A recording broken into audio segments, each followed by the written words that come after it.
You villains with every aspect I choose, and showing just that they lose when they step in the game. Everyone knows my name. Doctor Strange, who, Spider-Ham, maybe, and Black Widow, on a secret mission to stop the villain. Dance of Death is the main event. Unless I'm Rocket Raccoon, no time to be rude. Oh wait, I'm a superhero, always willing to go to blow with crimes to save so many lives. A stud is do or die. Marvel champions, you a champion. I'm champion, we are champions. I'm a superhero, always willing to go to blow with crimes to save so many lives. A stud is do or die. Marvel champions, you a champion. I'm champion, we are champions. They say it's a little bit slow, but I'm all about control. I'm not stunned and confused, cause there's no way I would lose. I flip up and down, villain stand you round till I'm ready or not. This combo ready to drop 20, 30 damn it gets and cannon hawk smash. I'm a bash, put him in the trash and call it a match. Let's step up in the portal or get up in game. Dead Winnie the Nelson, so keep it locked and watching. I'm a superhero, always willing to go to blow with crimes to save so many lives. A stud is do or die. Marvel champions, you a champion. I'm champion, we are champions. I'm a superhero, always willing to go to blow with crimes to save so many lives. A stud is do or die. Marvel champions, you a champion. I'm champion, we are champions.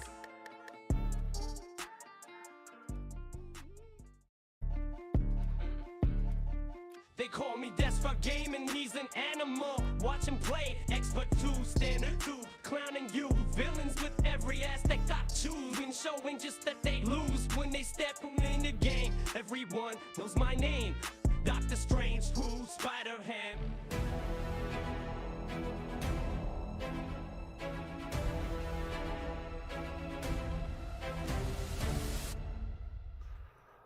Welcome. This is Describe Gaming, and we're coming at you for a Let's Talk. It's going to be with Doctor Strange and Colossus. So if you've been watching me as of late, we have been teaming up this team together. And before I go into this, the Let's Talks are sort of more casual, in-depth from my perspective, but a little bit more about how maybe even these heroes work together as a team, but also going into their own toolkit and what I like about them, what other things I see, and such and such. Joshua's in the room, so it might be a little bit loud. I apologize, but he kind of sticks to glue. Wherever I go, he follows me. So we're going to start off with Colossus, and I just want to point out the fundamentals with him first. So, yes, Joshy, you want to say hi? Okay. All right. Say something to the people. Do you like Colossus? Do you know who Colossus is? Spider-Man. You like Spider-Man? Okay. No, Josh, don't grab the microphone. Okay. All right. I just had to do that. Okay, so where am I as I try to do this? So Colossus is kind of a tank. I've had multiple games on Standard 2 Expert and some of the S tier villains like Magneto, Venom Goblin, Loki, and some matches did not take any damage because his mechanical nature is he gets these toughs, and he gets additional tough on his hero side. And when you combine things like his organic steel, it just further, makes him almost like an unbreakable type hero. Now he does fall apart a little bit with piercing, but there's not a ton of scenarios or villains that utilize piercing that much. There are some, like Crossbones. I think Red Skull has piercing, I believe, too. But you can usually spend resources to get rid of those attachments. But yeah, that's sort of his weakness. Yeah, you could say piercing, and then maybe retaliate would come into a second. And but he works very well for just being able to take incoming attacks, and he actually benefits sort of with a bigger hand size when he's losing his toughs. So he's a very fun hero. Like, if you guys know me a little bit, I really enjoy those more puzzly or mechanical nature heroes. I sort of gravitate to them just because I like deck building for them. I like to kind of figure out weird combos and stuff. And Colossus sort of kind of is close to that. He kind of feels like Drax a little bit, but totally different. But he has a very key card called Iron Will, which if you play Drax, it's Dweety Mastery. And so Colossus and him are sort of like brothers from a different mother. They both want those upgrades out. Those upgrades basically change the way they play night and day. So I think the key strategy, especially for Colossus, is being able to try to get Iron Will out as quickly as possible. Now, there's different strategies how you can accomplish that, either with lots of card draw, but there's also an aggressive mulligan. That's when you're opening hand, you aggressively discard 5 cards and draw up to another 5. But there's like superpower training that works pretty good. There's also from the latest box set, we've got an ally called Hope Summers in Basic. And after you play Hope Summers from your hand, search your deck for a superpower card and add it to your hand, which is great with Colossus because he has so many superpower cards. But this is another way to get Iron Will. So you have multiple ways, whether that be, I also I like him in Justice, but he works also in Protection, and I'm sure he works in the other aspects as well. One way or another will draw you some more cards. So I would say card draw, Hope Summers, and superpower training, size game. Those are, good opportunities for you to try to get your Iron Will out. And then once you have Iron Will out, your power level goes up dramatically, and you can abuse that losing toughs and draw a bigger hand size, which gives you more options, and yada yada yada. Now, I played him primarily in Justice, and so I'm gonna kind of spend my time. No, Joshy, get out of there, out of there. I'm gonna spend most of my time kind of diving into that aspect. Not to say you can't play him in Protection and other aspects, but I the reason why I prefer him in Justice is his weakness is sort of thwarting. His events, he doesn't have thwarts, but he does have some readies, but they require you to have toughs. So I don't think thwarting is his strong point. I think that's probably his weakest. So in Justice, you have some really good utility cards. One of my favorite combos is a good old Overwatch with Crisis Averted. So let's just move Colossus for a bit. But yeah, so you would put an Overwatch out on a scheme. Usually the main is probably the best because that usually has the most amount of scheme on whatever. And then you can tee up on Crisis Averted. And even if you do get a Crisis, it's not a big deal because you just, with the X-Jet, you can pay the mental. And then you can shoot right over a Crisis and bounce it. So take 6 off the main and then bounce it to defeat a side scheme or whatnot. But that I did that pretty much every single game that I was kind of playing him in Justice. So I run 3 Crisis Averteds with 2 to 3 Overwatches, depending on the scenario. Like Venom Goblin, I obviously I ran 3 Overwatches because no, Josh, don't pull my things away, please. Don't. Those are not playthings. Yeah. So that's basically what I want to start talking about is how I like them in Justice, why I like them in Justice. You do get some card draw with Skill Investigator, and that's gonna come in kind of handy.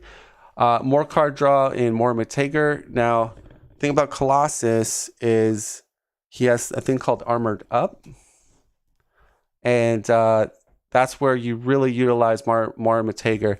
Now, the key thing about when you're playing Colossus, when you're playing him at a good pace or a good way.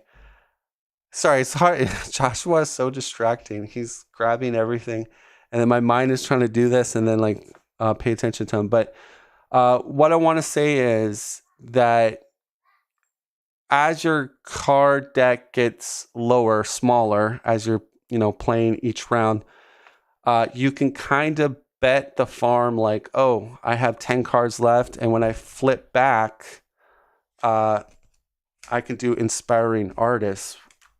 So you can sometimes even put 2 of these back into your dwindling deck, and the chances of you getting one of them is pretty high. The percentage is good, especially if you get to almost your hand size, then it's almost a guarantee. But yeah, you want to take advantage of Aspiring Artists, and it's usually getting your armor up, kind of shuffle back in, or it would be your organic steel.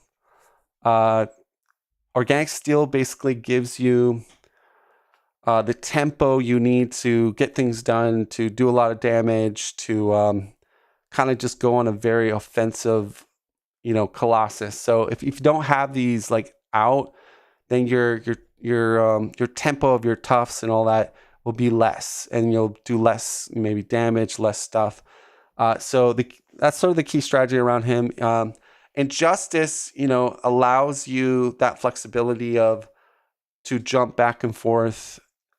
And you got the big Crisis Averted to, if you don't get your Armored Up to flip when the villain activates, so he puts a lot of threat on the main, but you probably will have a Crisis Averted, maybe with an Overwatch, and all that threat that was put there, it's not there.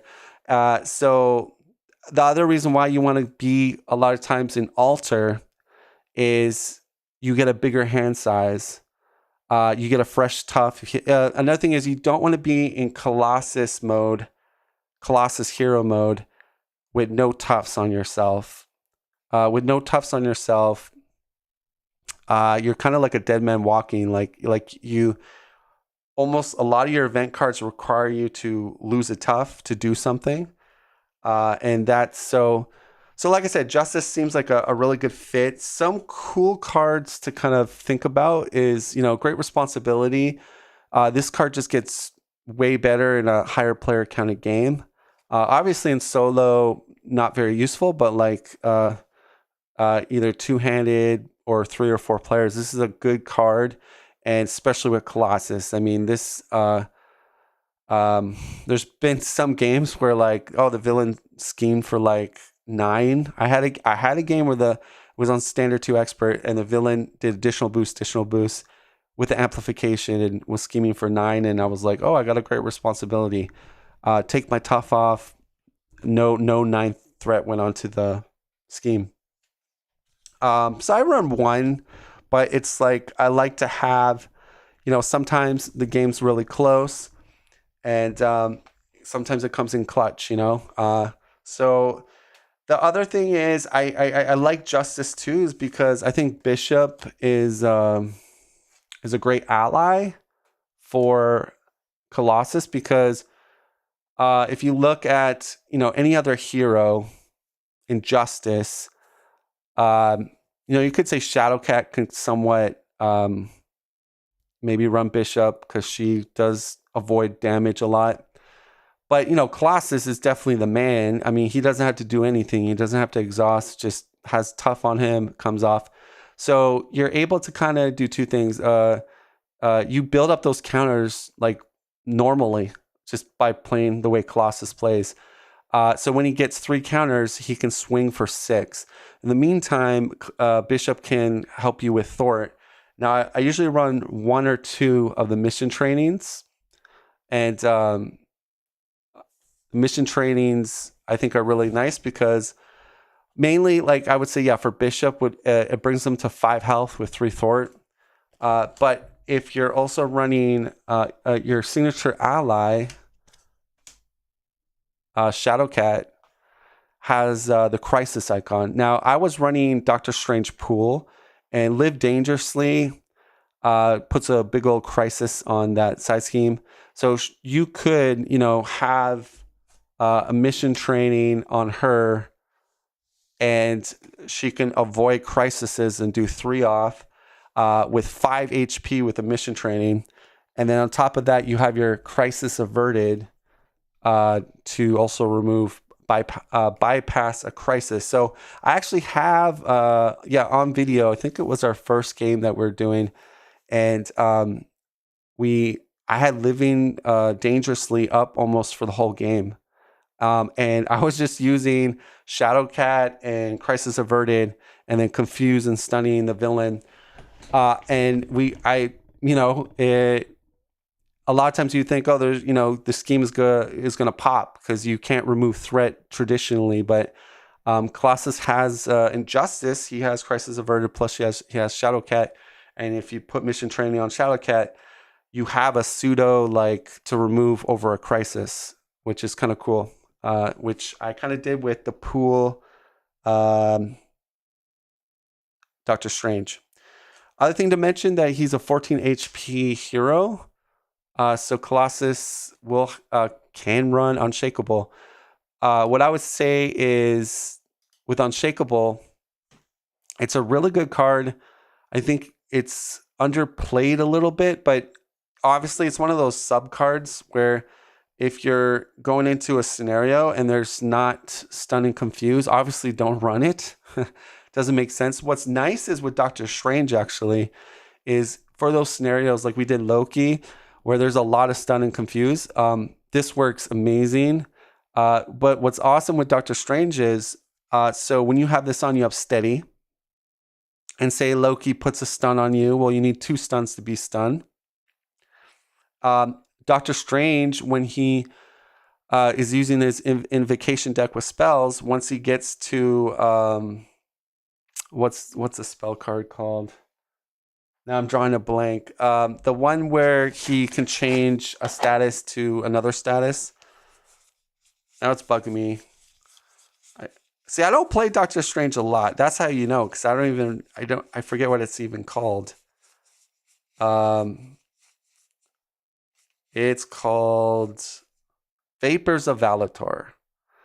Yeah, so Vapors of Valator, that is the Doctor Strange invocation spell. That because you have Steady, you might have a Stun and Confuse, but you're not really Stun and Confused. And when you're running with Doctor Strange, once he gets to his Vapors, you can just change that semi Confuse or Stun to a tough for Colossus, which we did that quite a bit against Loki. So that's a really nice card. But again, I would only run this in scenarios where there's a lot of Stun and Confuse. Other pretty good allies to think about, like Justice Blindfold is really good, especially on Expert 2. This is like almost an auto include on Expert 2 for me. Standard 2 is not bad, but what this does is it allows you to know exactly how your boost and encounter reveal is going to be on a 2-player game. And sometimes it matters because you might want to Stun and Confuse. Maybe you don't but it allows you to discard one of those 5s. So very solid ally, and she works as like a chump blocker with 2 Thort. So it's pretty good.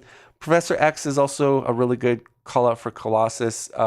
You can get it confused, and when you need to flip, do aspiring artists and gear up for a bigger tempo turn, he allows you to do that. He could also ready Colossus. So if you need just a little more damage with Colossus, you can get a ready for Colossus. The other call out too is, if you really you want to ready a lot, there's limited stamina you could run, and that works with your Death Focus upgrade. So there's a few ways to kind of tinker your build with Colossus. Death Focus is a pretty good card. There's a lot of his organic steel. A lot of his cards, his upgrades, all are superpowers in some of his events. So that's a pretty good. It's a cheap 1-cost card, and it will help you out. So we're going through, and I think I got my main thoughts through, like how I see Colossus being played.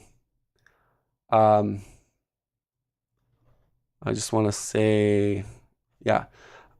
The other thing I would mention is there was some cards I thought about that I didn't play in my playthroughs, but I'm kind of rethinking that they might be good options. This is one card that kind of was like spider tingling. So Float Like a Butterfly, I think, because I wouldn't say Colossus is an extreme damage dealer. Like compared to some of the heroes out there, he does good damage, but like when I talk about like 1-turn kill type heroes, he needs a little help. Okay, go to bed. Love you. Float Like a Butterfly is pretty good because I think it's a good card because you have 3 Steel Fists, and that's doing a stun and a confuse when you discard a tough. And so because you're running, Bishop, Shadowcat, and Hope Summers, that's more damage. You have readies with Colossus. Your attack events do more damage. So I think this is a card you can play. Okay.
All right, good night.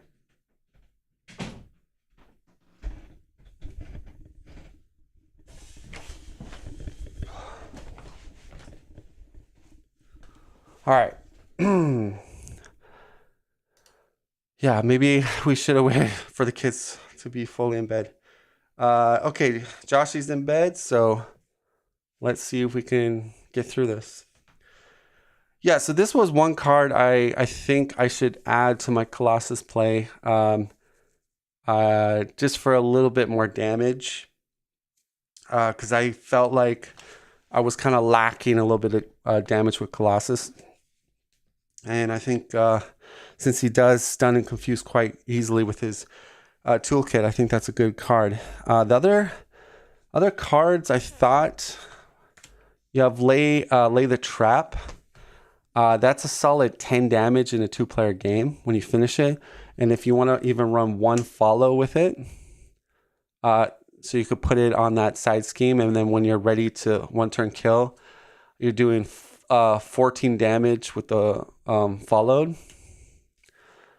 So 14 damage is that's a nice chunk of damage right there. And that would have helped me against Venom Goblin. If I had that combo, we could have did the 1-turn kill most likely.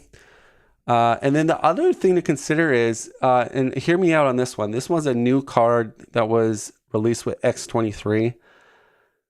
So predictable ploy. Play only if there's a side scheme in the victory display.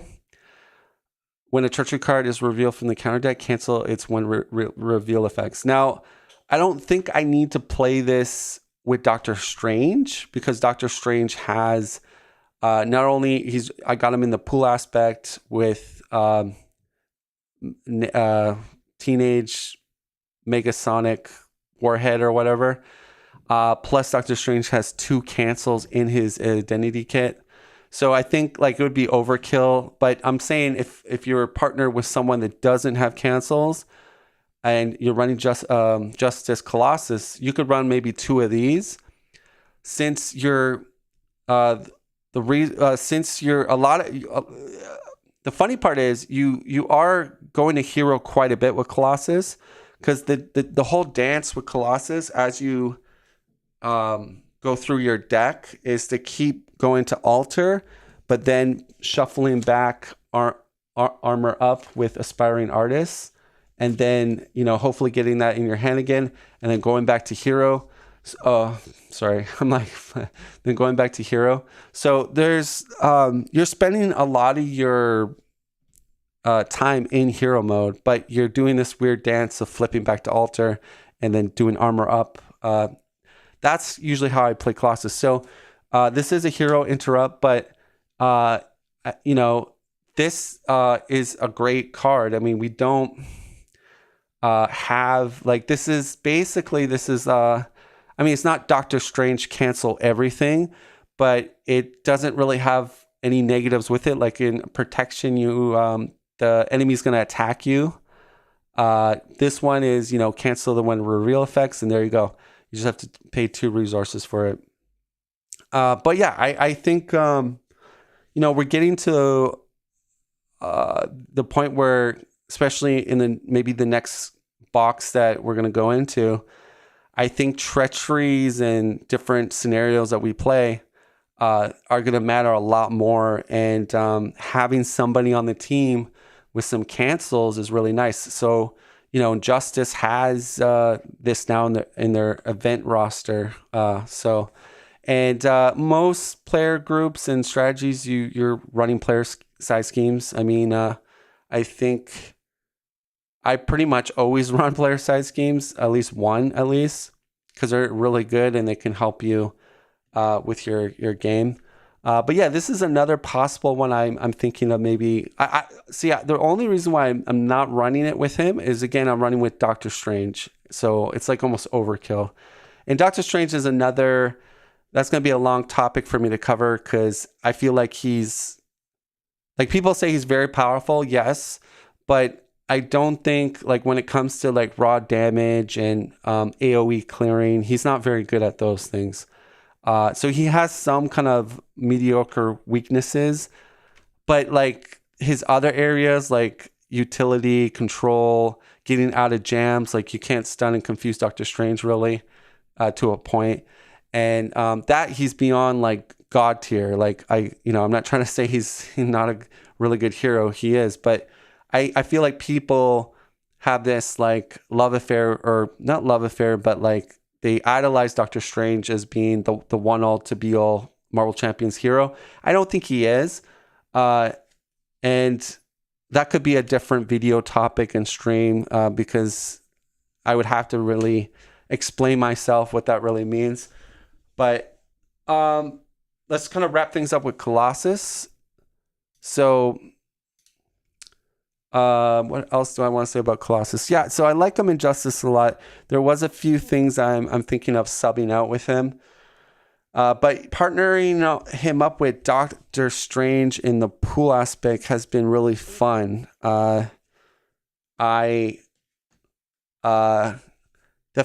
lot of synergy there, so let's bring them together so we can kind of talk about their synergies.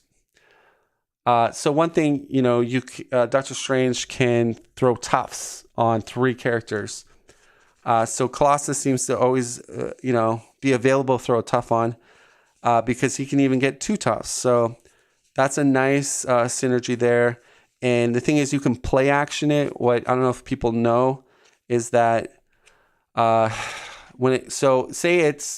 let's just say, let me use this as an example. And Joshi was playing around with my stuff here, so I'm trying to look. Where is my first player token? Okay, the joy of Joshi. Okay, so Joshi moved my player token somewhere. Oh, there it is. Okay, so, and I drop it. All right. So say it is Colossus's turn.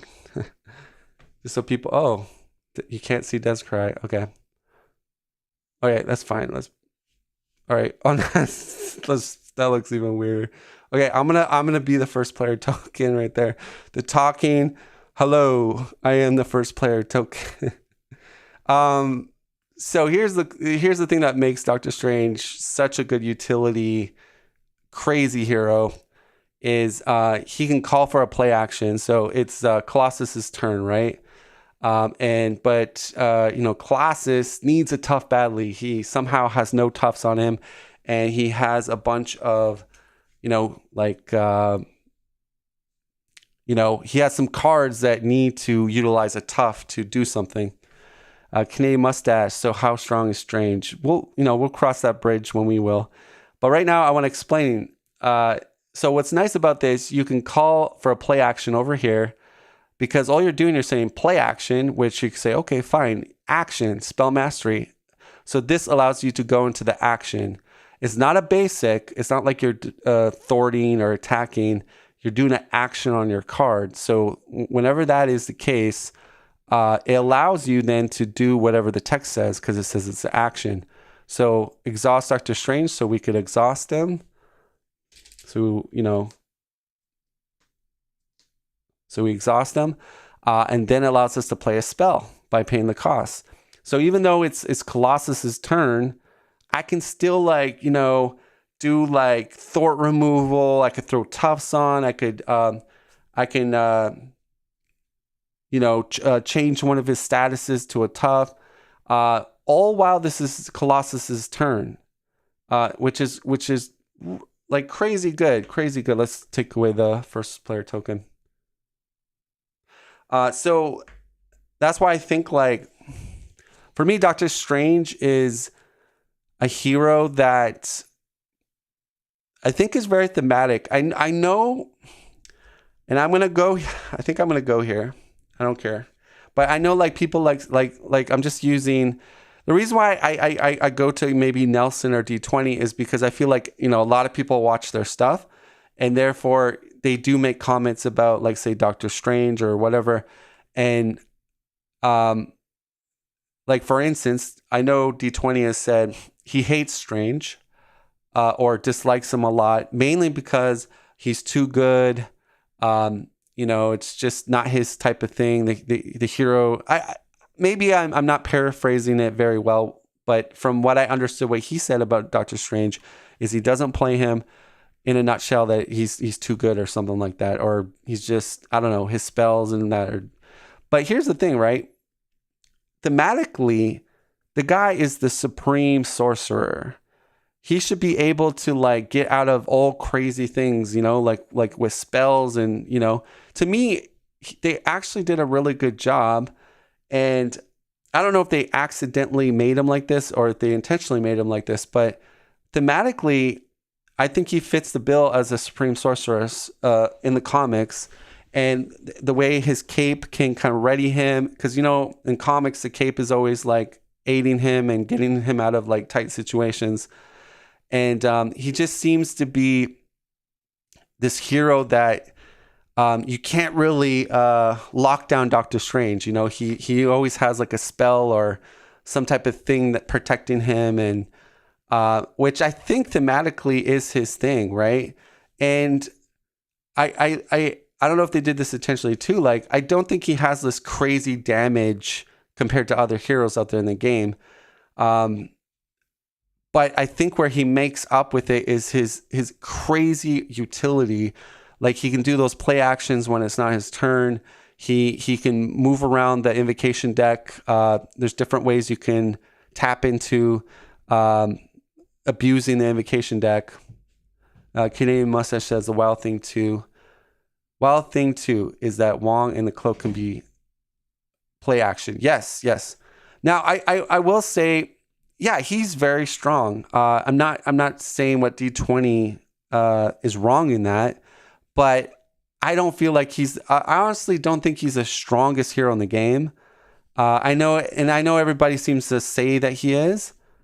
But here's the thing too, like, I think the reason why he sort of gets so high up on people's pedestals is because people play him in solo.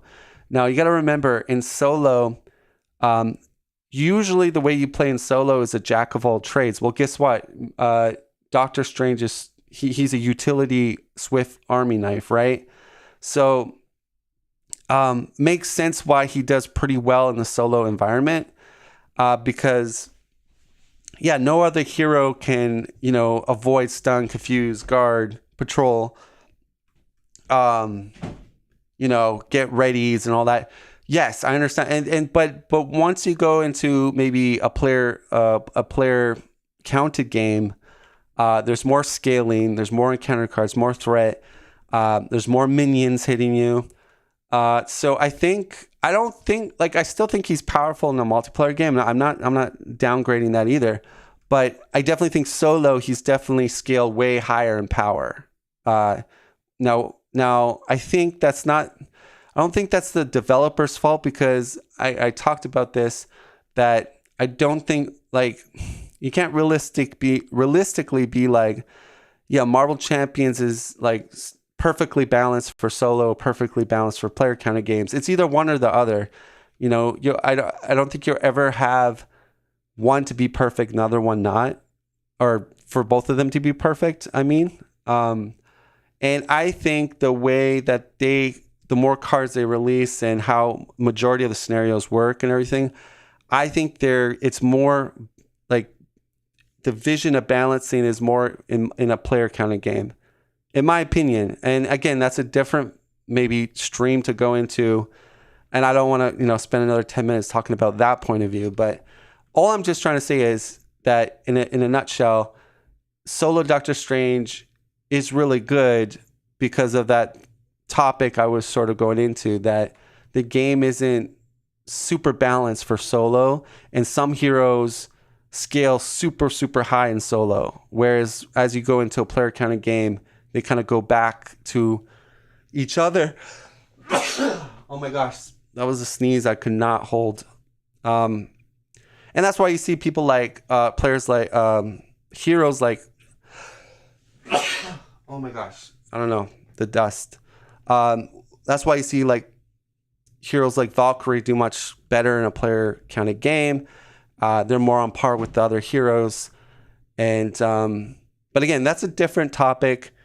But yeah, I'm just pointing out why he's such a good pair up with Colossus.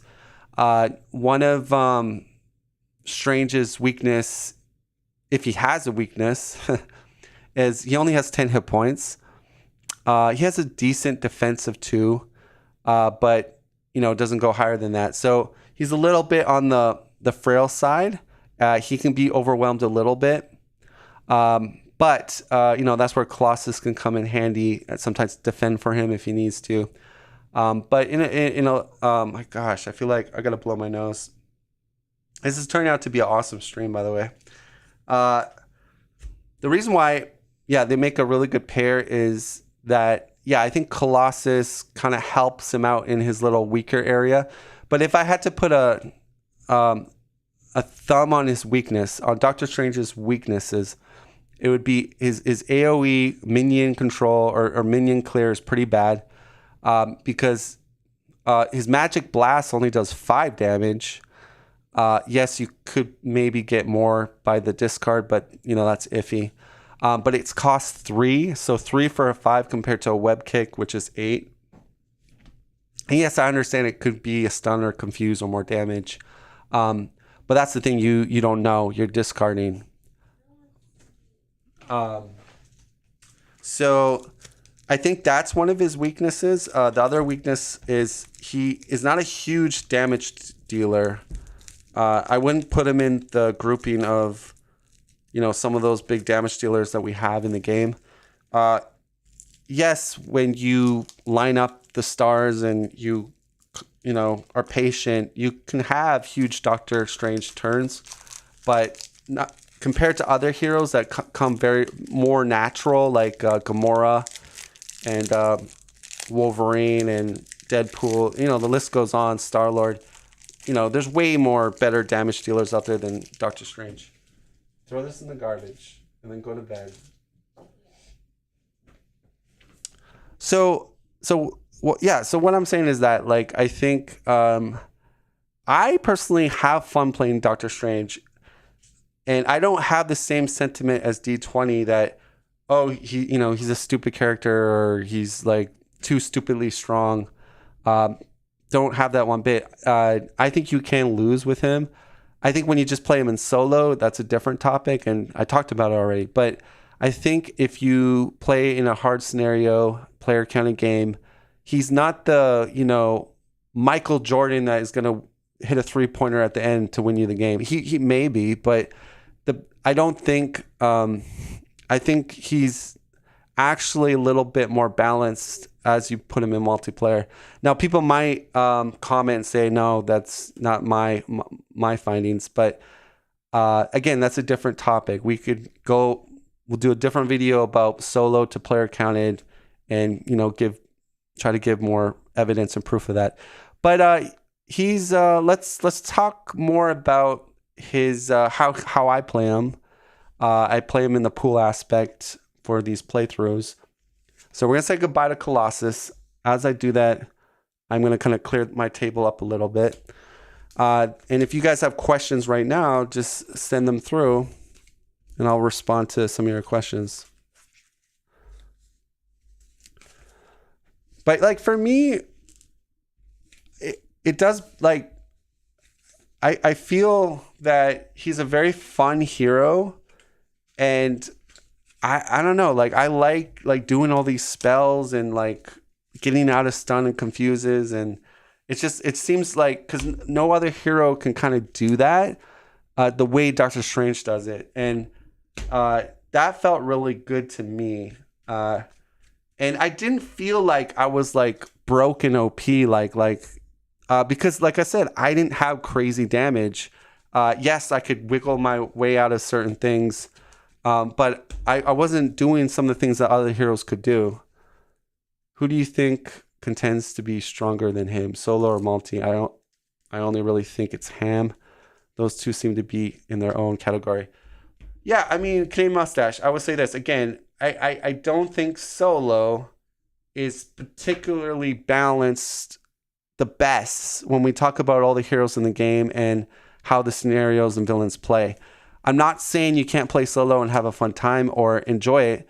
I think solo is a different beast, but I don't believe the developers are trying to balance this game from solo perspective. I think they try to. I'm not saying, they're not trying at all, but you can't balance a game perfectly when you can have up to 4 players and also play with only 1 player.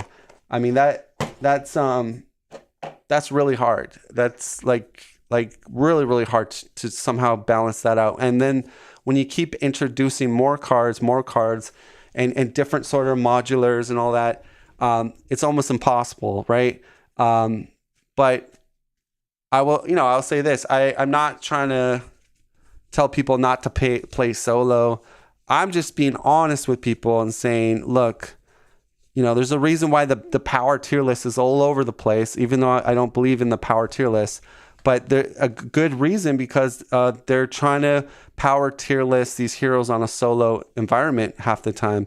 And that's why it's so and that's why it could make sense why Doctor Strange is so high up. And I agree. He's like a Swiss Army. When you play him in solo, he's for me, he feels like maybe 3 times better than he is in multiplayer, because solo, the scaling is so low in solo, the threat is so low, the villain's tempo is so low, and Doctor Strange has such a way of he has very good utility tempo to get out of things or do things, and that's why I think the solo Doctor Strange experience for people has been like, oh, this is too easy, or oh, well, this Doctor Strange makes every hero look bad in solo. But I think if you play him more in player counted games, I don't think you'll have the same sentiment. I think again, in no shape or form am I saying he's not good in multiplayer. He's still really good, but not to the comparison of a solo Doctor Strange to a player counted Strange. I think it's totally different. And I think that's good. That's the thing. For me, I think if you believe that the game is balanced for multiplayer, or the developers are trying to balance it for multiplayer, it would make sense that Doctor Strange isn't crazy in multiplayer, which from my play testing and all that, it seems to come out that way. But yeah, anyways, I'm going to just lay out some cards here. If you guys have any more questions, go ahead. I just want to organize my cards a little bit.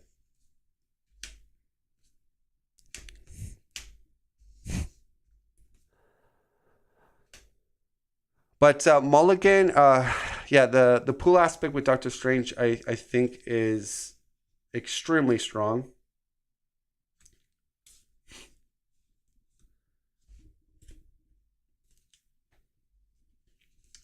And I will go into some detail on that. Why I think he's really good.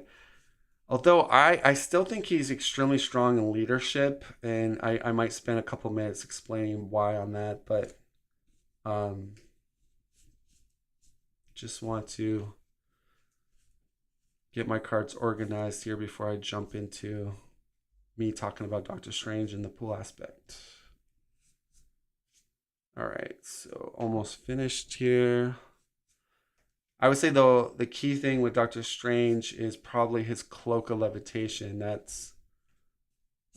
is definitely supercharges him if you can get that cape out early. And there might be some things that will shock you that I'll say about Doctor Strange. Again, I don't play Doctor Strange a ton, and not in D20's the way D20 was saying is his sole reason why he doesn't play Doctor Strange is he's too good.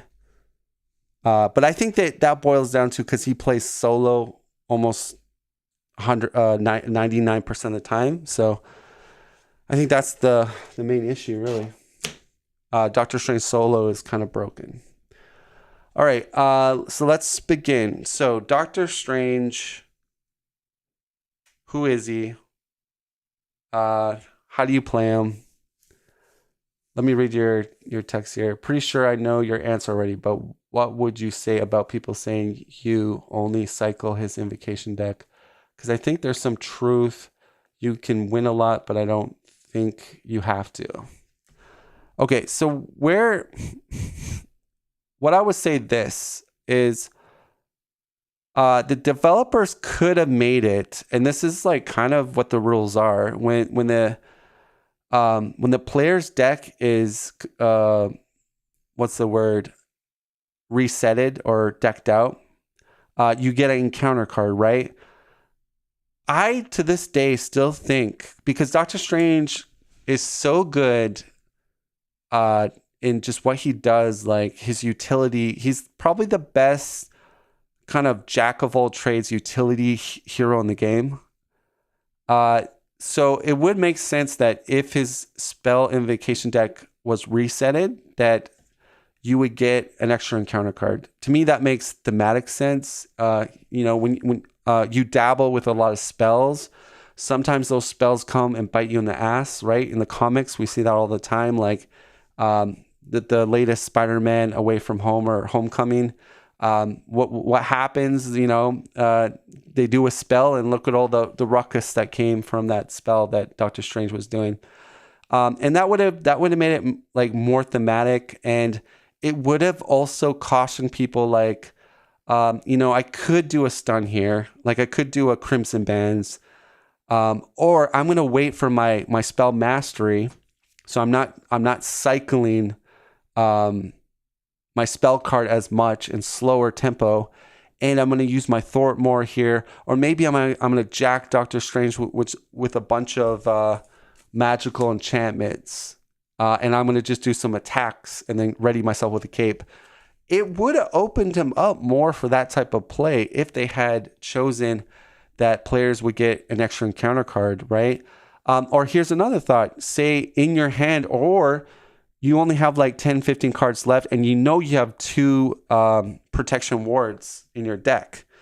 This is a perfect opportunity to go balls to the wall and just fly those spells left, right, and center, and maybe get an extra encounter card or 2. But guess what? Your protective wards are coming up, right? You've been paying attention to your deck. So it's not like you couldn't play around this mechanism, right? In fact, it would almost be like the good players would know when to turn on the jets with Doctor Strange and when not to, right? Say if all your protective wards are in the discard, probably not a good time to reset your spell deck, right? Because you're going to get an extra encounter card. So I feel like they missed that opportunity. And I think if they would have gone with just that simple logic, even the tier lists for Doctor Strange would have been like probably still super good, but not like the way people bow down and worship him, right? And I think when you look at some of the heroes in the game, yeah, and that's the thing. We could, as a community or just a content creator, be like, guys, I'm going to try this house roll with Doctor Strange. When I cycle his spell deck, we get an extra encounter card. And I think that would be really good in solo too, because I think that, again, we talked over death about solo Doctor Strange and multiplayer Doctor Strange. But don't brash. Doctor Strange is always going to be strong, but he can also be frustrating when you run up against some of the more newly designed villains. He runs into roadblocks unless his invocation deck lines up. Yeah. I mean, I don't agree. Like D20 and some content creators, again, think that he's beyond powerful. I don't see him like that, but I do start to see him kind of like that in solo play, if I had to kind of clarify how I see Doctor Strange. But yeah, I do see his weaknesses. But that's a good idea, and that's I think maybe my next video, my creative video that I do, I should talk about, should we embrace house rules for this game? Like, because it's almost like a taboo subject a bit. Like, how far do you want to go with that? Because some people want to transform Hulk into totally different. People are so afraid of encounter cards that I actually wouldn't be surprised if people threw him in C tier if he was designed like that. Yeah, but you understand what I was saying about how it could totally work. And so I've always said it too, like for me, thematically, it needs to fit and it needs to be fun. And I feel like it's if the player want to aggressively do all these spells, in rapid fire, it's his own fault if he gets an extra encounter card and if he's not ready for it, right? So I think it would have been a great design if they had officially made that the rule. And I think it would have been better for the game, especially in solo, because I think this is the problem, is everybody's always comparing Doctor Strange in solo. Like, is this hero going to be better than Doctor Strange? Like, whenever the topic comes up, it's always, okay, new hero coming our way. is it going to replace Doctor Strange? That's always seems to be kind of where people go. But you said Spider-Ham. I think Spider-Ham again is one of those heroes that on standard difficulty, maybe expert even, he scales really well. Standard to expert to, different story, but most heroes don't scale super well in standard to expert to either. Except certain heroes, but like Scarlet Witch. Oh, Web Warriors Fanatic, thanks for joining. Just joined the conversation, and what a hot take. Haha, I actually felt Strange was lackluster when fully built out compared to other heroes. Sure, he starts out strong, but his ceiling is lower. Yeah, my main thing I would say this, guys, he doesn't have huge damage. Like, the reason why I'm going to say that is look at Magic Blast, right? It costs 3. You're usually getting 5 damage out of that. And when you compare that to a swinging web kick of 8 damage and some of the other heroes with, Storm could do like 10. And then her basic attack for another 3 for 13 damage with Thunderstorm out. There's way more heroes out there that can dish out serious damage. Even in solo, like don't state I need his invocation deck to line up. Yeah. But we were just saying, I don't know if you missed it, Web Warrior. We were saying about if they designed him where if your invocation deck resetted, that you would get an extra encounter card.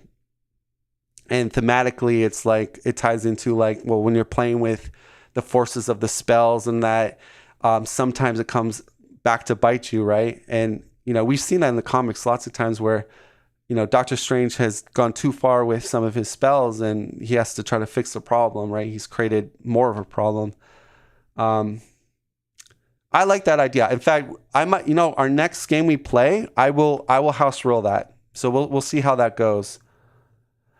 Yes, it's the burst damage for Venom Goblin specifically. I was trying to line up 21 in solo to take stage 3 out and struggled. I couldn't get Winds of Attunement to Crimson Bands. Yeah, and like I said, his weaknesses are like, they're not really super big weaknesses, but they're like, to us that like to min-max and like do things like one-turn kills, we see that as a weakness, right? Because other heroes can line it up much better. Yeah, so, and that's another topic we're probably going to jump into is, should we, as a community, should we vote on acceptable house rules? And I'll give you an example. When you're in a player counted game, whether you're two-handed or player counted game, if you're playing with another hero that has the same ally identity as you, can you swap out those allies and use their team up event, right? So there's another thing that I wish Fantasy Flight would just come out and say, yes, that's an official rule. You guys can do it. Because that's so much more funner instead of having a dead card just as a resource. That would be great. I really wish the community would embrace more house rules instead of saying, I'll never play that again because it sucks. Now here's the dark side. I love how we're like not even talking about Doctor Strange right now. I'm supposed to be reviewing him right now, and I'm kind of like all over the place. But here's the dark side of house ruling is you have, like, here's the thing, is people in the community will want to start to, let's house rule this. Let's house rule this. And because for me, it's like, I want to be as true to the rules as possible. But at the same time, we know Fantasy Fight is not going to errata or change something unless it's like broken or like they have to address it. And, and then where's the stop on it? Like, people complain about Hulk. I personally think we should just leave Hulk the way he is. Because I still see his potential, and with these new cards that they're releasing, for me, he's just getting better and better. But I hear some people, let's give Hulk this, and when Hulk does this, Hulk's gonna get this or that, or let's put token counters on Hulk. Like, I don't think we should go that far with house ruling stuff. I think house ruling. I think the perfect way to do it would be to have maybe a community vote, and the ones that get like the most, like it has to be 80% or higher from the community, then that could be an acceptable house rule, like where, the broad community accepts, I think that makes more sense.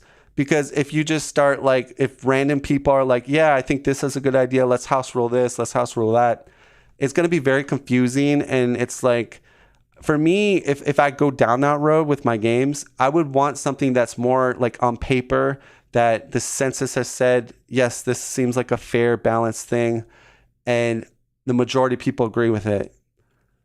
I think Hulk's fine too. The house ruling is a fine line. I've seen some Hulk fixes that just break them completely. Yeah, true. And here's the thing. I don't want to take away what Caleb and Boggs and all the other developers have done making these heroes. I don't want to take away. I don't want to change their creation, basically, like by a lot. Like, I think tinkering with Doctor Strange, giving him an extra encounter card, it doesn't really take away from how they made Doctor Strange. It just kind of enhances him as far as balancing goes. I should let you get back on the review though. Yeah, no, it's okay. Again, Let's Talk is not like, it's not like a Nelson or like on point and everything's lined up. This is like Descry talking to you on the camera, and it's just, it goes where it wants to go. That's the way I roll, right? But no, this is really good topic. But I think, to be fair, we could do a whole different video talking about this stuff. But I think this is great because my mind wasn't even going on to house ruling stuff, but this is a good topic. But ultimately, I just want to end it here for this house rule stuff. Is, for me, I think it's a dangerous slope. If we accept too much house rules and there's not like a criteria and anonymous kind of voting, and like, it's going to be very confusing in the Marvel Champion landscape, because when people go to my videos, I want them to know, I follow the rules. But if I decide to go down this house rule thing, I want to make sure that it's something that most of the community knows about and they accept it, or they think it's a good idea. I don't want to just like put weird things out there. Totally agree with you. And the Canadian mustache, I've seen Descry demolish Expert 2 run with Hulks, so any little buff would make him very strong in a rush aggression. Yeah. And I think you understand this, Web Warrior, and some other people do, is that and I don't want to use myself as an example, but if we use you and some of your plays that you have on your channel, the one thing that struck out to me is that almost all your cards in your deck have a purpose. Like, and I think what I mean by that is, in a game where you're deck building and you're piloting a deck, right? These are skill sets that I think people overlook a little bit. And the thing about some heroes, and if we say Hulk, the funny part is the developers originally wanted to make him a very simple hero to play. Therefore, their thinking was, high stats, but small hand size. So players are just doing kind of simple, big turns, but one type of thing you're doing. So that was their vision, I think, originally. And I think he had counters, but that went to Drax, but that's another story. But my point is, with Hulk, you have to be super focused what you're trying to do with him, because he has a smaller hand size. He has really high stats and high different things. So you have to kind of like really know what you're putting in your deck, and you got to try to really make Hulk work, right? Whereas Doctor Strange, I think reason why anybody can pick Doctor Strange up and kind of make him work, no matter how they deck build, is the Invocation deck makes it where deck building isn't a requirement to get right, in a sense. Now, I will say, if you deck build properly for Doctor Strange, yes, you're going to have a better time and he's going to be way more powerful. But if you were to use Doctor Strange and Hulk as a comparison, they're night and day. Far as like, if you do a bad deck build with Doctor Strange and a bad deck build with Hulk, obviously Hulk is going to be the one that just like falls short completely. But yeah, as I'm saying is, like, if you watch, like, use you as an example, all your plays are very like min-max, and you're playing your hand, You're looking at all the different things you could do. And I think like, you know, when you're a new player and you jump into some of the so-called weaker heroes, and especially on solo, I think, you know, Marvel Champions is a very complex game. There's a lot of cards in this game. So, but I think this topic could go on for a long, long time, but, that's all I gotta say about that. I think the one thing I've learned about this game is it's sometimes better to do your own testing and analyze stuff, because sometimes if you just go with whoever's saying whatever, you'd be surprised. Like if you pick it up yourself and be like, you know what? I don't think people are seeing what I'm seeing, you know? And when I put these cards in this deck, oh my God, my win rate goes up by like another 20%. And then I've always, you know, when I play this hero, this would always, you know, get me in a jam. But I went back to deck building and I found some utility things, and now I don't suffer in that weakness area. So I think that's the cool part of Marvel Champions, is that, you know, you have this other mini game, is like, how do I either play better in a team game, or how do I make my character better and shorten up the weaknesses of this character that I'm playing? And that's kind of like the puzzle with Marvel Champions for me. Like there's like different aspects of this game, but I enjoy that one because I like deck building. So we're gonna jump to Doctor Strange. I played him in the pool aspect. I'm gonna just really focus on real quick the key things I would say with him is the cloak is very important. This is an upgrade you don't want to just pass. You want to play it. If it's in your hand, you play it. And then you want to try to, you know, always keep it like in your play area. Don't let it get blown up by cut off guard or whatever. But yeah, that's key, because that's going to give you a ready. And as we know in Marvel Champions, ready is very versatile for getting out of attachments, for more thwart needed, or a ping, or you have to get rid of some type of thing that you have to do an exhaust for. But more importantly, you're utilizing your spell deck, your invocation deck. And that's where Doctor Strange has sort of made a name for himself. Now, I think for me, if I were to give tips or what helped me the most, is I think I always call the apartment. It's not the apartment. It's the sectorum. But I think that is also a really good support to put down. Now, for me, really what it comes down to is I like having the Sanctum out to re-put my protective wards back into my deck. So as my deck is getting lower, and if I've used some protective wards during the piloting of my deck, I always like to kind of go back to altar and shuffle them both back in, or if I still have one, get it on the next here, the starting of the new player phase, and then put it in, draw a card. Hopefully, ideally, you want these to come out on your next player phase. But it's sometimes not bad to hold on to one as your last card going into an encounter round, especially if you know if there's going to be some serious tempo from the villain, or it just guarantees that the villain's not going to surprise you with some bad treachery that you can't handle. I would say learning how to do that dance that I kind of explained is going to give you the most mileage and control out of Doctor Strange. I think if I had to label Doctor Strange as like what type of hero he is, I would say utility, but also control type hero. The reason why I kind of specify him in those two categories is that he can stun, confuse, he can get over, guard, patrol. He can change bad statuses into a tough. If the villain is giving the villain a tough, you can change it to a stun. Like, so he always seems to have that utility answer that you need. And then he has the ability to control with the protective wards, which most heroes in the game only have one treachery cancel. He has 2. And this treachery cancel is the best one in the game. This one cancel all the effects. So that includes your under fire surge. And that's a big one. And especially if you play on expert 2. By far Doctor Strange is really good on expert 2 because if he gets dealt a cruel intentions, he can literally just say, nope, whole card is canceled, go to the graveyard.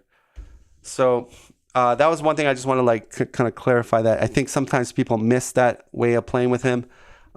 So you do want to kind of dance back and forth to put your protective wards out. And that gives you that level of just dominance when you're going against a hard villain or encounter set. You can kind of be at peace. And the fact that, let's talk about his invocations, right? So I did mention about vapors and his crimson bands and images, but so he can put toughs on 3 characters. Now, when I was playing him in the pool aspect, so unfair that Spider-Man's enhanced Spider Sense is the same cost for only canceling. Yeah, but here's the thing. I will say this, Web Warrior, is that Spider-Man, he has some really nice abilities, such as when a villain initiates on him, you draw a card.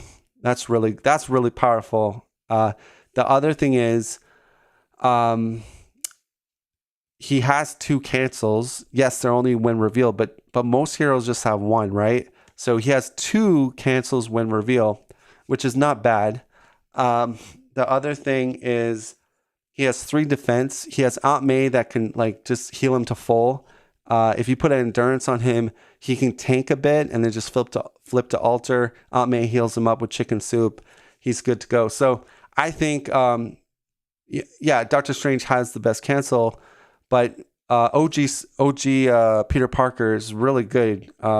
And you can play him in a lot of different aspects. I like him in protection, but I think he's one of those heroes that if you know what you're doing, he's really strong. And he, in some ways, he's much better than Doctor Strange in different kind of categories. But yeah, Doctor Strange is a different breed. But this is an amazing card. Really good with Colossus because Colossus likes toughs. And this is your best friend, basically. So you can kind of power up Colossus. More importantly, you got Teenage Warhead. So what's nice about that is when you play your 7 rings, you put a tough on her. What that translates into, usually when you play her, you get 2 cancels, right? And then she dies. If you play this with a tough on her, and she has no consequential, so she can still do 2 thwart, 2 attack, keep her tough. But this now translates into 3 possible cancels. And when you're playing the pool aspect, if you run tic-tac-toe, you can kind of heal Negasonic Teenage War up in health. So I've had a lot of games where literally I had her out almost the whole time.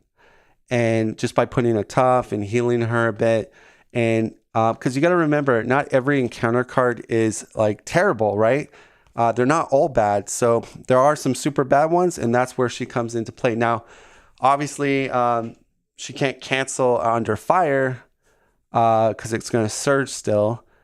But for most treacheries, she can if you play standard 2 overwhelming force, you can cancel that.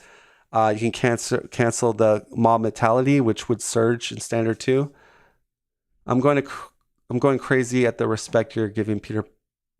I really enjoy playing OG Peter Parker because he was the first hero that in the game that like I just fell in love with thematically, backflipping and doing a web kick and using my spider web to stop the villain for a bit. My nose is all plugged.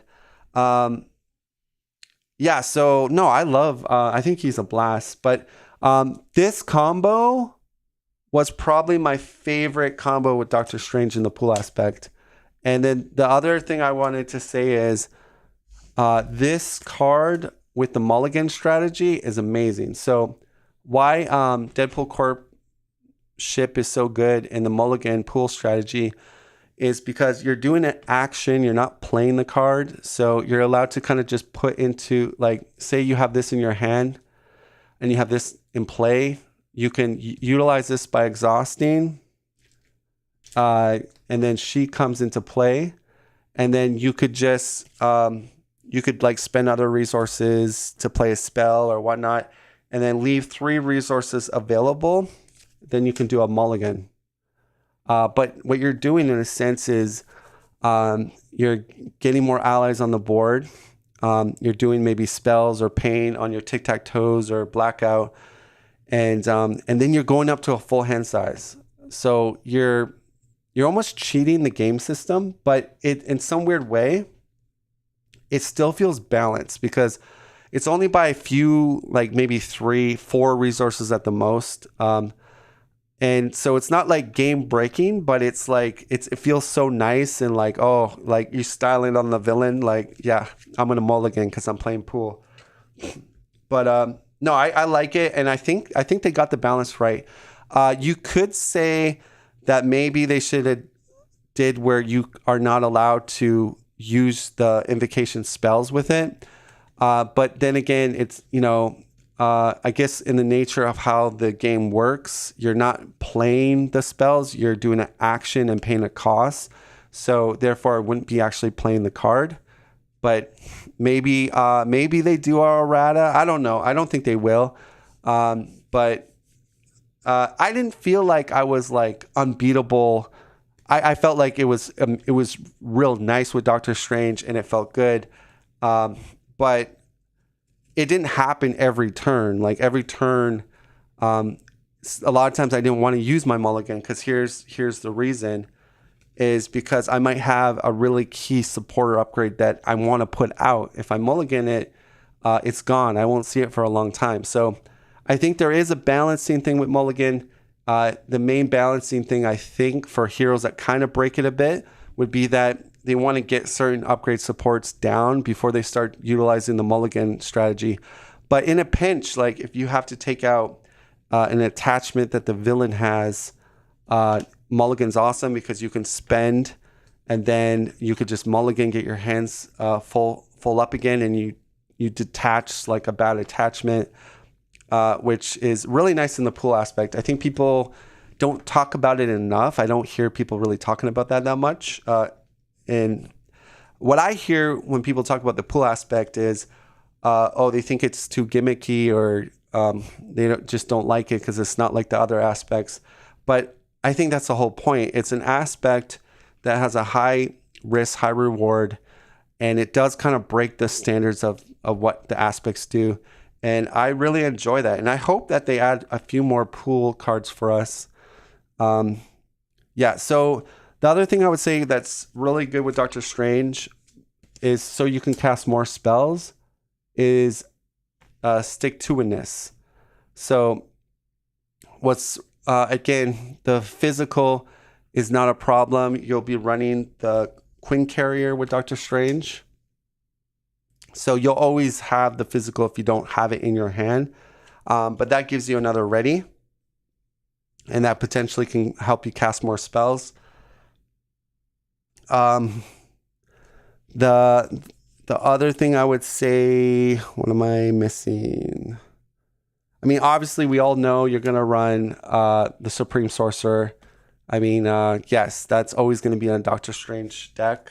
And if you're not running it, then you're just kind of like shooting yourself in the foot. I actually ran Living Dangerously, and I wanted to, I'm kind of half, wait. Anyways, it's okay. I'll go half. This is a really good card. So I don't think it's as good in solo, but in player counted group, I think it scales better for the players because, I think the real scary thing is the 1 extra encounter card.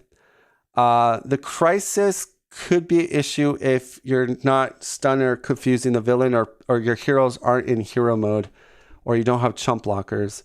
But other than that, I think it's well worth it. It's like, if you're 2 or 3 players, everybody gets an extra 2 cards. And your mulligans are actually way more better when you have this out and you're doing the mulligan strategy. It's much easier to do, like, spend all these resources and then you just mulligan up to eight hand size, which is ridiculous. There is some nuances of how to. You got to know when it's acceptable to play live dangerously. Obviously, I wouldn't recommend playing it if the game is very close and you're like you could lose to maybe one advance or one dark dealings. You need to kind of play this where you know you have some defenses and you got some leeway, because this will tempo the villain a little bit, but I think it's more advantageous to the players if you can kind of be prepared to play a little bit differently when you play this down. The reason why this is such a good card, actually I'll just leave it up here, is so when you're doing pool inspection or if you're doing the bomb, I mean, we're talking ridiculous damage, ridiculous threat removal. And then if you're doing the allies, like I run head pool, I run lady pool, I run kid pool. So I usually have 2 or 3 of these guys down. So that's another 3 bad icons or 2. And so, and the nice thing with the bomb is Doctor Strange can put tufts on himself or another hero. So if there's like a timing issue where the other hero in your playgroup cannot go to altar, you can sometimes just put a tuff on that hero and you can still do the bomb and not like blow up your teammate, which is good. And Doctor Strange is kind of like, there's not many heroes can do that, especially when they're in the pool. They have to be in the pool aspect. So Doctor Strange is a really good candidate for the pool aspect. There's so many little combos and tricks you can do with him. And these 6-cost events, the pool inspection, the bomb, are actually extremely strong. In fact, we did a Venom Goblin run recently, and we did pool inspection twice. And we on one of them, I think I calculated it out. We bounced it off Overwatch. Totally out of all the scheme we removed plus the Overwatch, I think I calculated, let me see, 20, almost like 40 threat removal. I'm not joking. You can go back. I think I'm going to do a short video of that play because it was like ridiculous how much threat I removed. But that's what I'm saying. I think this card is definitely, okay, I know you're thinking like, oh, 6 costs, how can you play that? That's like unplayable. So it really boils down to the triple resource, where is it? I'm not very organized for Doctor Strange, but so here's the other thing I will say, why the pool aspect is really good is not everyone has triple resources. And the mulligan strategy is really good too, because you can use tic-tac-toe to heal your hero to full, or if you play the healing factor card, that will help heal your player at the start of the player phase. So and especially Doctor Strange can put tufts on himself. So there wasn't a lot of times in the game where I was below my health, and usually it was only a couple hit points, and I would just heal it up with tic-tac-toe. So I would always have almost like 90% of the time I'd have a triple. But yeah, so ideally when you play the bomb and pool inspection, you want to be using these triples. But they're amazing. I would say power-wise, they're by far the most powerful event cards in the game. Like if we compare Dive Bomb with the bomb, Dive Bomb can do 5 to all other enemies. Like, no, it does. Okay, so the way Dive Bomb reads, it does a big amount of damage to an enemy, and then to the other enemies, it does the AoE damage. Now, if you hone technique it, it's, I think, usually people do villain, which is 11, and then 5 to all the minions. The benefit with Dive Bomb is it doesn't target heroes. But I did, if you have this out and other side schemes out with some bad icon allies, you're doing 10 plus maybe usually 5 to 8 more damage. Sometimes I've done 10 and 10. I've done 10 to the villain and then 10 to everything plus the villain. So I've done, this is way more than Dive Bomb. And did we ever think that there was going to be a card in the game that could do more damage than a Hone Technique plus Dive Bomb? I remember when we covered Dive Bomb, we literally thought, we couldn't believe, like, they actually released a card like this with Hone Technique that could do, 11 damage to the villain and 5 damage to everything, like the minions. We were like, that's broken. That's like so much damage, but like nobody's really talking about how much damage this does. This, of course, you have to get it set up somewhat. But if you want to go for the mega damage, you have Live Dangerously Out with some bad allies and a couple more schemes. And this thing is hitting like a truck. Like I'm not joking. But the nice thing, Doctor Strange can counter play with it a bit by putting toughs on heroes or himself, so you don't instantly kill yourself, right? So that's why I think Doctor Strange is so good in this sort of environment with the pool deck. Ironheart was good also because she can get toughs too with her 3 costs card or when she upgrades. So that's why I liked her in the pool aspect as well. What else am I missing? Yeah, so I think we covered pretty much the majority of what I wanted to talk about. I think Doctor Strange is a very good utility hero in the pool aspect. I think he's so much fun, and the type of combos you can do are just crazy. There is plot device or plot convenience, which I didn't really talk about too much, but again, you can tap into this mulligan strategy by putting a card underneath here and then mulligan. And you can even do stuff like laser swords. So Doctor Strange doesn't want laser swords because he wants to be throwing spells at the villain and whatnot. But you could put laser swords underneath the plot convenience. And then you can, like in my case, I had Colossus one game, exhaust plot convenience and take laser swords, and then Colossus was now swinging in for 7 whip readies, right? So there's there's things like you can do that. Like, I mean, it takes some setup time, and then if you don't play plot convenience right away, it's usually not going to happen. But if you play it early and laser sword comes up, you just put it underneath, and then Colossus can take it and then put it down. So I think that pretty much wraps it up, guys, because this was kind of a long stream. But my point was that 2 very fun heroes. I think they complement each other very well. And the pool Doctor Strange variant is very, very powerful. And it's actually it's fun. It's a lot different way of playing.